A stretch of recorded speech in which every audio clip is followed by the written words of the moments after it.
Students, good morning to all of you. In today class, आज की class में हम इरडोव का एक क्वेश्चन सॉल्व करेंगे जो कि मेनली मेरा डायनेमिक्स जो रेगुलर आप जिसको न्यूटन्स लॉज ऑफ मोशन कहते हैं उससे हम एक क्वेश्चन करेंगे इस चैप्टर का। और ये क्वेश्चन पुली का क्वेश्चन है, पुली टाइप क्वेश्चन है। इस क्वेश्चन में बोला गया है कि in an arrangement of the masses m0 m1 m2 of bodies are equal. The masses of pulley and the threads are negligible and there is no friction in the pulley. Find the acceleration of with which the body m0 comes down and tension between m1 and m2 if coefficient of friction is key between the block and the surface. तो mainly हमारे पास इस तरीके का arrangement दिया हुआ है। हमें बोल रहा है कि ये m0 नीचे की तरफ एक एक्सेलरेशन w से आएगा। हमको इस w की वैल्यू फाइंड करनी है और जनरली हमें क्या करना है, m1 और m2 के बीच की टेंशन फाइंड करनी है कि इस दोनों के बीच का जो थ्रेड है उसका टेंशन कितना होगा। तो इसको करने के लिए सबसे पहले हम फ्री बॉडी डायग्राम बनाते हैं। यहाँ पर जो फ्री बॉडी डायग्राम हम यहाँ बिल्ड करेंगे उसको हमें देखना पड़ेगा। तो जनरली जो फ्री बॉडी डायग्राम आप बनाओगे उसको थोड़े अच्छे से बनाना, सारी फोर्सेस को एनालाइज करके बनाना, और वही मेन है इस क्वेश्चन में। अगर इस क्वेश्चन में आपने फ्री बॉडी डायग्राम बना लिया तो क्वेश्चन में और कुछ नहीं बचा हुआ। तो चलिए एनालाइज करते हैं, देखते हैं कैसे बनाएंगे। तो पहले तो ये समझिए कि जब भी थ्रेड, मैं आराम से बता रहा हूँ, जब भी थ्रेड डिफरेंट होगा, देखो जैसे यहाँ पर एक थ्रेड है और यहाँ पर एक थ्रेड है। अब तुम ये सोचो कि तुम्हारे पास दो ब्लॉक है और दोनों ब्लॉक को तुमने एक रस्सी से बांध रखा है। ऑफकोर्सली जो तुम दो ब्लॉक को रस्सी से बांधोगे तो तुम एक रस्सी से बांधोगे, लेकिन और जब उस ब्लॉक को, किसी भी एक ब्लॉक को जब दूसरे ब्लॉक से बांधोगे तो इसी रस्सी को तो यूज नहीं करोगे, दूसरे रस्सी का यूज करोगे। तो यहाँ हमने दूसरे थ्रेड को यूज किया और दूसरे थ्रेड से हमने इस मास को इस मास से अटैच किया। मतलब ये दोनों थ्रेड अलग हैं। और अपने दिमाग में बैठा के रख लो कि जब भी आपको थ्रेड डिफरेंट मिल जाए, जब भी थ्रेड डिफरेंट हो जाए तो हमेशा टेंशन डिफरेंट हो जाता है। मतलब यहाँ पर टेंशन अलग होगा और यहाँ पर टेंशन अलग होगा। अगर दोनों सेम थ्रेड होते तब दोनों में टेंशन सेम होता। ऑल्दो अगर यहाँ पर ये दोनों मासलेस गिवन है, thread is a massless, but अगर मास होता थ्रेड के पास तो सेम थ्रेड होने के बावजूद उन पे टेंशन अलग अलग पॉइंट पे अलग अलग होता, तब हम इंटीग्रेशन का यूज करते हैं। यहाँ पर ऐसा कुछ नहीं है, यहाँ पर थ्रेड ही अलग अलग दे दिए हैं तो दोनों थ्रेड में अलग अलग टेंशन होंगे। तो मेन यही कंसेप्ट है कि इस देखो हमेशा जिस बॉडी पे आपको टेंशन निकालना है उस बॉडी पे बैठ जाओ और फिर उससे अपोजिट एक फोर्स लगा दो, वही टेंशन हो जाएगी। जैसे मैं m0 पे बैठ जाऊँ और m0 से अवे एक फोर्स लगा दो, जैसे ऐसे, तो ये टेंशन होगी। अब इस पे निकालना है तो इस पे दो टेंशन होगी, एक इस थ्रेड की वजह से, एक इस थ्रेड की वजह से। तो इस पे बैठ जाओ और इस पे बैठ के इस वाले थ्रेड को देखो, इस थ्रेड से अपोजिट डायरेक्शन में एक फोर्स लगा दो जो कि इस टेंशन के बराबर होगी, तो T। अब इस पे बैठ के इस तरफ देखो, इस तरफ देख के इसके अपोजिट एक फोर्स लगा दो, बट यहाँ पर डिफरेंट टेंशन हो जाएगी क्योंकि थ्रेड अलग है। तो लेट्स सपोज मैंने इस टेंशन को T डैश बोल दिया और ये अवे फ्रॉम द ब्लॉक होगी, अवे फ्रॉम द बॉडी। उसी तरीके से इस पे बैठ जाओ, इस पे से दोनों डायरेक्शन देखो, इधर तो कोई थ्रेड ही नहीं है तो टेंशन होगा ही नहीं, इधर थ्रेड है तो इससे अपोजिट डायरेक्शन में टेंशन लगा दो और चूंकि ये दोनों थ्रेड सेम है तो सेम टेंशन लगेगी, इस तरीके से।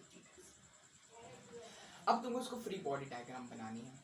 सबसे पहले हम इसको एनालाइज करते हैं। देखो ये सिस्टम ऐसे गिरना चाह रहा है। अच्छा एक और चीज, ये रफ सरफेस है और इसकी जो कोएफिशिएंट ऑफ फ्रिक्शन दे दी है ये दे दी है।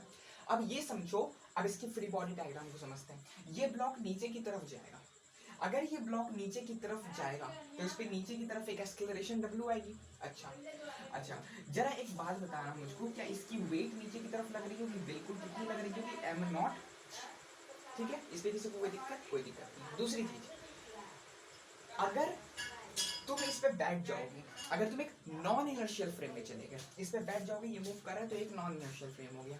अब इस पे बैठ जाओ, इस पे अगर हम बैठ जाएंगे तो हमको क्या दिखेगा? ये चलते हुए नहीं दिखेगा क्योंकि हम इनर्शियल फ्रेम में नहीं है। तो इस केस में हमको एक शूडो फोर्स लगानी पड़ेगी और शूडो फोर्स हमेशा जिस पे तुम बैठ गए ना, जिस ब्लॉक पे बैठ गए उस ब्लॉक के अपोजिट डायरेक्शन में एक फोर्स लगा दो, ठीक है। तो इस पे बैठ जाओ, इस पे बैठ जाओ, तुमको नीचे जाते हुए दिखेगी, ये नीचे जाते हुए दिखेगी, ये पूरी इधर आते हुए दिखेगी, ये नीचे जाते हुए दिखेगी। तो नीचे डायरेक्शन में अगर उसका एक्सेलरेशन है तो उसके अपोजिट डायरेक्शन में एक फोर्स लगा दो, मास इनटू एक्सेलरेशन। तो अपोजिट डायरेक्शन में एक फोर्स लगा दिया मैंने, इसका मास कितना है m0, इसका एक्सेलरेशन कितना है w, ये फोर्स। अब जस्ट आपको फोर्स बैलेंस करनी है तो T प्लस m0w यानी एक्स डायरेक्शन की फोर्स, तो ऊपर की तरफ एक फोर्स टेंशन की है, ऊपर की तरफ एक फोर्स m0w है, नीचे की तरफ फोर्स m0g है। तो जस्ट इक्वेट दिस टू, तो आपके पास इक्वेशन बनेगी mt plus m0w is equal to m0g। ये आपके पास पहली इक्वेशन बनेगी। दूसरी इक्वेशन इस ब्लॉक से बनेगी, इस ब्लॉक पे नीचे की तरफ इसका वेट m1g लगेगा और ऊपर की तरफ नॉर्मल रिएक्शन ये सरफेस इस पे लगाएगा ऊपर की तरफ। एक और बात, नॉर्मल रिएक्शन हमेशा सेंटर से पास नहीं करता है, इस बात को याद रखना, इसलिए मैंने ऐसे बनाया है। ये आपको तब रियलाइज होगा जब आप रिजिड बॉडी डायनेमिक्स मेरे साथ करोगे, तब मैं आपको समझाऊंगा इस चीज को, ठीक है। या फ्रिक्शन है, कोएफिशिएंट के है, यहाँ कौन कौन सी फोर्स लगेगी, आगे की तरफ टेंशन T फोर्स लगेगी और नीचे की तरफ mg और ऊपर की तरफ नॉर्मल रिएक्शन लगेगी। और कोई फोर्स, हाँ इधर की तरफ T टेंशन लगेगी। और कोई फोर्स सोच लो, ये फ्रिक्शन लेस नहीं है, इस पर फ्रिक्शन है, तो पीछे की तरफ फ्रिक्शन क्योंकि आगे की तरफ मूव करेगा तो फ्रिक्शन हमेशा रिलेटिव मोशन को अपोज करता है, जिसकी वजह से ये ब्लॉक आगे की तरफ मूव करेगा। ये ब्लॉक अगर आगे की तरफ मूव करेगा तो फ्रिक्शन पीछे की तरफ लग जाएगी, और फ्रिक्शन कितनी लगेगी, इसका कोएफिशिएंट जो कि k है मल्टीप्लाइड बाय नॉर्मल रिएक्शन जो कि m1g है, तो k m1g। तो दूसरी इक्वेशन बनेगी y डायरेक्शन की फोर्स को इक्वेट करके, इधर लग रहा है T, इधर लग रहा है फ्रिक्शन और इधर लग रहा है T डैश। तो तुम टेंशन को लिख सकते हो। और एक और बात, ये इधर की तरफ मूव कर रहा है तो इस पे फिर से बैठ जाओ और इस पे एक शुरू फोर्स एनालाइज करो। अब ये इधर की तरफ मूव कर रहा है, इस पे इधर की तरफ एक एक्सेलरेशन W है, सबके एक्सेलरेशन सेम होगी, W है, तो इस पे बैठ जाओ और इसके एक्सेलरेशन के अपोजिट डायरेक्शन में फोर्स लगा दो जो इसके मास और इनटू एक्सेलरेशन के बराबर होगा। यानी पीछे की तरफ एक फोर्स लगा दो m1w, सारे फोर्सेस में एक फ्रिक्शन, एक टेंशन, एक शुरू फोर्स। अब T की वैल्यू जो होगी, ये टेंशन की वैल्यू, ये किसके बराबर होगी, ये टेंशन की वैल्यू बराबर होगी इस फ्रिक्शन प्लस इस शुरू फोर्स प्लस इस दूसरे टेंशन T डैश के। ये बन गई आपकी सेकेंड इक्वेशन। अब इसको थोड़ा और मॉडिफाई करते हैं, फ्रिक्शन फोर्स कितना है, Km1g, तो ये टेंशन मेरी कितनी हो गई, F की वैल्यू कितनी हो गई, Km1g plus m1w plus T dash. ये बन गई मेरी सेकेंड इक्वेशन। इसको रफ कर दूं, इसका कोई जरूरत नहीं है, पढ़ लो इसको एक बार अच्छे से, फिर मैं इसको रफ कर देता हूँ। बढ़िया, चलिए अब देखिए, पार्ट्स में तोड़ के करिए, मजा आएगा, ठीक है। चलिए देखिए, अब ये इक्वेशन बनी। अब तीसरी इक्वेशन बनेगी इस ब्लॉक को एनालाइज करके। देखो यहाँ पर भी फ्रिक्शन है, तो पीछे की तरफ आपको फ्रिक्शन लगाना पड़ेगा, क्योंकि ये ब्लॉक आगे की तरफ मूव करना चाह रहा, तो रिलेटिव मोशन को अपोज करने के लिए फ्रिक्शन पीछे की तरफ लगेगा। कितना लगेगा, इसके बीच का जो कोएफिशिएंट है k मल्टीप्लाइड बाय इसका नॉर्मल, तो चूंकि इसका नीचे की तरफ m2g लगेगा वेट और ऊपर की तरफ नॉर्मल रिएक्शन है, तो k times of m, n कितना है m2g, क्योंकि वर्टिकल डायरेक्शन में कोई मोशन नहीं हो रहा, k m2g फ्रिक्शन फोर्स लगेगा। आगे की तरफ टेंशन T डैश लग रहा है, और चूंकि ये आगे की तरफ मूव करेगा तो इस पर बैठ के फिर से शुरू फोर्स लगाओगे एक्सेलरेशन के अपोजिट डायरेक्शन में, तो इसका मास मल्टीप्लाइड बाय एक्सेलरेशन। तो आगे की तरफ एक टेंशन T डैश लग रहा, पीछे की तरफ फ्रिक्शन और शुरू फोर्स लग रहा, तो हम बोलेंगे T dash is equal to m2w plus km2g, ये हो जाएगी थर्ड इक्वेशन T डैश वाली। अब इस T डैश की इक्वेशन को उठा के इस इक्वेशन में रख दो, तो यहाँ से T के टर्म में आपको आंसर मिलेगा। तो बस ये तीन इक्वेशन हो गई, अब बस क्वेश्चन सॉल्व हो गया, ठीक है। ये तीन इक्वेशन ही बनानी थी हमको। अब ये तीन इक्वेशन में से तीसरी इक्वेशन को सेकंड इक्वेशन में रख दो, तो आपके पास इक्वेशन मिलेगी T is equal to Km1g plus m1w, और T डैश की वैल्यू मिल गई m2w प्लस Km2g। ये आ गई आपके पास एक इक्वेशन। अब इस इक्वेशन को उठा के पहले इक्वेशन में रख दो, तो मिलेगी Km1g plus m1w plus m2w plus Km2g is equal to इधर की तरफ और साथ ही की इधर T, अच्छा यहाँ, अच्छा ठीक है, T प्लस, तो ये मिला plus m0w is equal to m0g। ये इक्वेशन आपके पास मिली फाइनली। इसको जब उठा के आप पहले इक्वेशन लिखोगे तो आपको ये इक्वेशन मिलेगा। अब यहाँ से हमको क्या चाहिए, हमको w की वैल्यू चाहिए, तो w का टर्म एक साथ रखो, अब आगे टर्म को उधर भेज दो।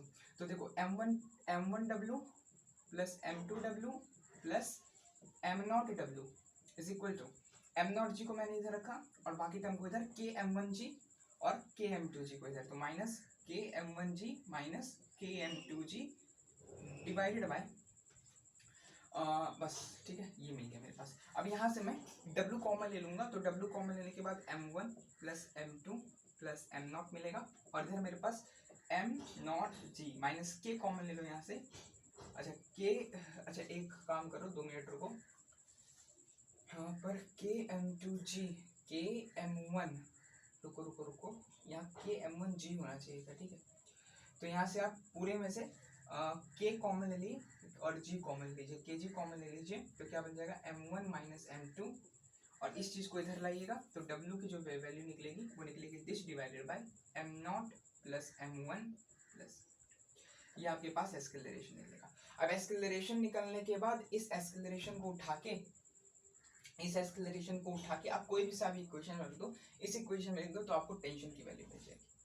तो इस तरीके से इस क्वेश्चन को हम सॉल्व कर सकते थे। जस्ट हमको फिर बॉडी डायग्राम बनानी थी, कुछ फोर्सेस एनालाइज, मेरा काम था आपको कंसेप्ट समझाना। आंसर ये है डब्ल्यू का, यानी एक्सेलरेशन की, इस एक्सेलरेशन से ये नीचे आएगा। अब इस एक्सेलरेशन को उठा के आप इस वैल्यू में रख दें, यहाँ से आपके पास इसको उठा के, और टेंशन वाली इक्वेशन में मत रखिएगा आप, देखो इसको उठा के इस रुको रुको रुको, ऐसे इक्वेशन में रखो जहाँ पर टेंशन इन्वॉल्व ना हो, ठीक है। तो एक काम करो, इस इक्वेशन का यूज करके तुम टेंशन निकाल लो, टेंशन ही तो निकालना ना सेकंड पार्ट में, तो इसको उठा के यहाँ पर रख देना, यहाँ से टेंशन की वैल्यू आ जाएगी, ठीक है। तो इस तरीके से क्वेश्चन सॉल्व होगा, ये 2004 कुछ और लिखा होगा, ये इस तरीके से क्वेश्चन सॉल्व होगा। तो ठीक है, आज के लेक्चर को यहीं पर समाप्त करते हैं। ये बहुत इंपॉर्टेंट क्वेश्चन था, ये एडवांस लेवल का क्वेश्चन था, मेंस लेवल का क्वेश्चन नहीं था। तो इस तरीके से और भी ब्यूटीफुल क्वेश्चंस हम करवाते रहेंगे। ये तो क्वेश्चन था, कंसेप्ट वीडियो तो और धाकड़ आता है, तो कंसेप्ट वीडियो और भी अच्छा होगा, तो कंसेप्ट वीडियो को ना देखना भूलें, तो मेरे साथ जुड़े रहें। चलिए, ऑल द वेरी बेस्ट, और इस पेंडेमिक के केस में आप थोड़ा सा सजग रहिए और अपना ध्यान रखिए। चलिए, गुड बाय।